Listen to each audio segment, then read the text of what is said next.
Are we talking Shakur? Or are we talking Virgil Ortiz, Israel Madrimov? Which is the other one you're going to give to him? I'll give you Shakur.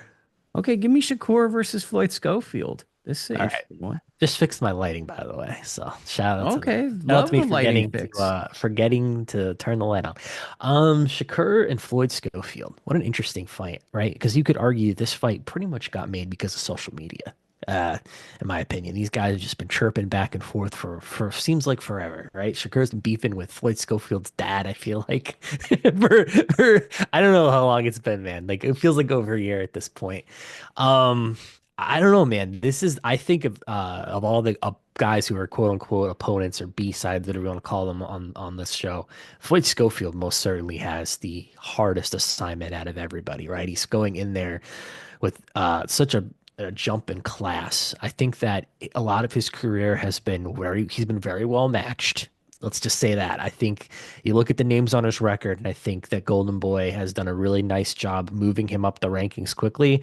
And I feel like he has been able to avoid, um, a difficult veteran, for an example, somebody who's been a former world champion. He's been able to kind of just move up the rankings. I mean, Rene Garon's a good little fighter. That was a great win. I think that's probably the easily the best win on his record. But a lot of the guys, he kind of beat up coming up the rankings. Honestly, were guys that never really got to the top or even close.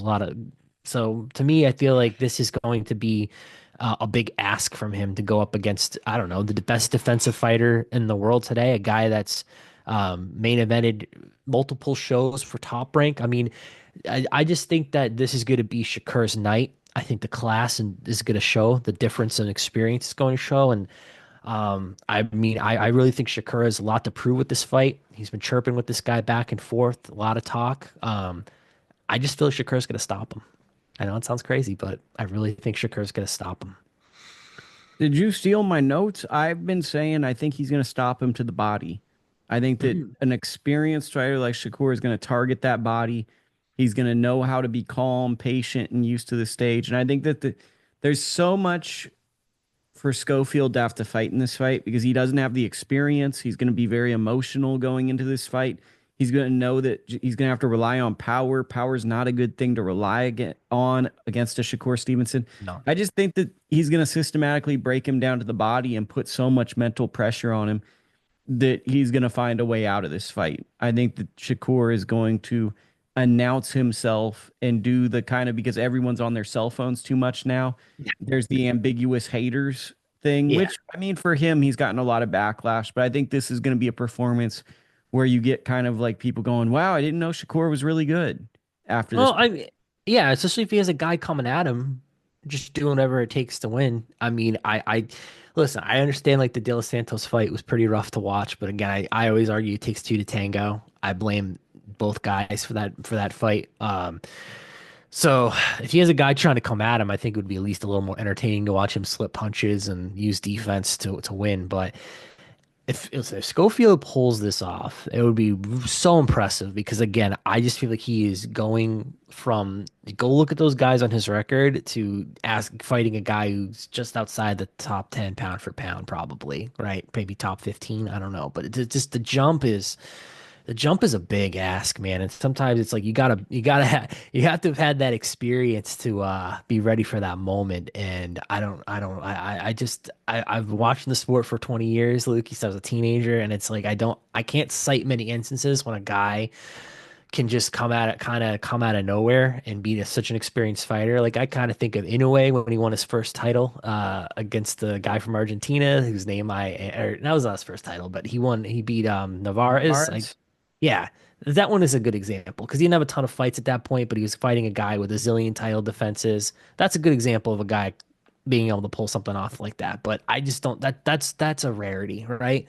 So I just can't see it, man. I think Shakur's experience is gonna be really strong here. Two things that scare me about Schofield.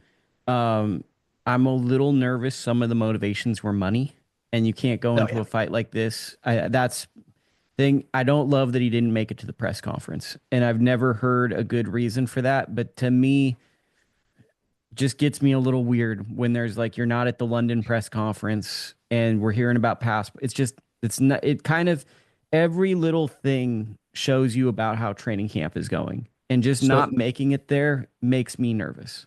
so you think you compare it to like um Big Baby Anderson fighting Bacoli, where it was a money motivated decision that may not have been thought out well?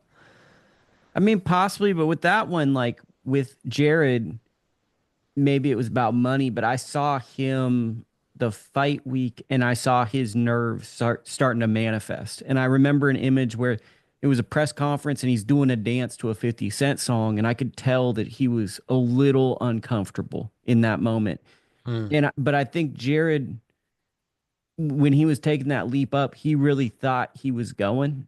Like he thought he was going to that next level. I think that was just whatever. I think with Schofield, my fear is they really haven't tested these waters. Like Jared had fought a Charles Martin, who was a guy who had held a belt, and he might not be the top guy, but we kind of knew he could hang up there in some Mhm. capacity.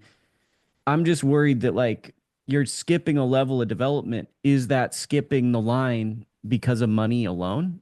Is that the reason? Like I'm trying to figure out part of that. And if money's a big part of that, that makes me more worried. What happened if you remember what happened to Schofield at the end of his last fight? He got dropped. He got dropped and He he got also dropped. missed his stool in a round. He dropped. So a little concerning too.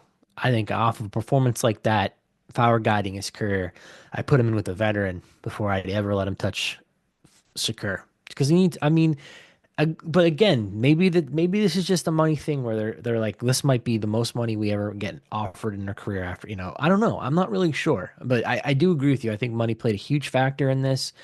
But if I were guiding somebody, I don't think he's ready at all. No. Okay, now for those, you have to switch over to the free newsletter and you can get the rest of our chat. Madrimov versus Virgil Ortiz. To me, this is a real fight. I think a Oh lot yeah. of people are underestimating how real of a fight this is. Virgil's coming off of